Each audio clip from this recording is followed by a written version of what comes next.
అందరికీ మహాశివరాత్రి శుభాకాంక్షలు. ఆ శివయ్య ఆశీస్సులు మీ పైన, మీ కుటుంబం పైన ఉండాలని మనస్ఫూర్తిగా కోరుకుంటున్నా. ఇలా ఎమ్లాడ జాతరకి నేను పోతున్నా. ఎవరెవరు అత్తురు, ఎంతమంది ఇంట్లో జాగారాలు ఉన్నాయో కామెంట్ లో చెప్పుర్రి. ఇప్పుడు ఏం పని చేస్తున్నామో చెప్తా. మా పెరడు చుట్టూ వరికోతలైనాక చింత కింద మడి దున్నిచ్చి మడ్లు కట్టి రకరకాల ఆకుకూరలు ఇత్తనాలు అలికినాము. కానీ ఇప్పుడు చుట్టుపక్కల మొత్తం పొలాలే ఉన్నాయి. ట్రాక్టర్ రావడానికి ఏడికెళ్ళి సందు ఉండదు. ట్రాక్టర్ ఇళ్ళకి రావాలంటే అయితే ఆయటమూనాలే, లేకుంటే వరికోతలన్నా కావాలి.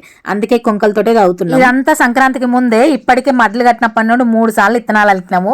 అలికినప్పుడల్లా ఇట్లా తవ్వుడే. మెంతి జాగల పాలకూర, గంగవల్లి కూర జాగల మెంతి, పాలకూర అడుగు కొత్తిమీరలు, కలగూర అడుగు తెల్ల తోటకూర. ఇట్లా ఎప్పుడు ఏ మడి ఖాళీ అయితే అప్పుడు మూల పోకుండా చేసుకుంటాము.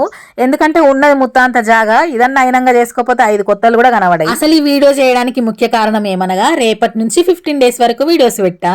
ఫిబ్రవరి 17 నుంచి 22 వరకు 5th సెమ్ ఎగ్జామ్స్, 24 నుండి మార్చి 2 వరకు 3rd సెమ్ ఎగ్జామ్స్. అత్తమ్మ హాస్పిటల్ ఉన్నప్పుడు 3rd సెమ్ ఎగ్జామ్స్ ఉండే, అప్పుడు ఇంటికి వచ్చి రాసే ఛాన్సే లేకపోయింది.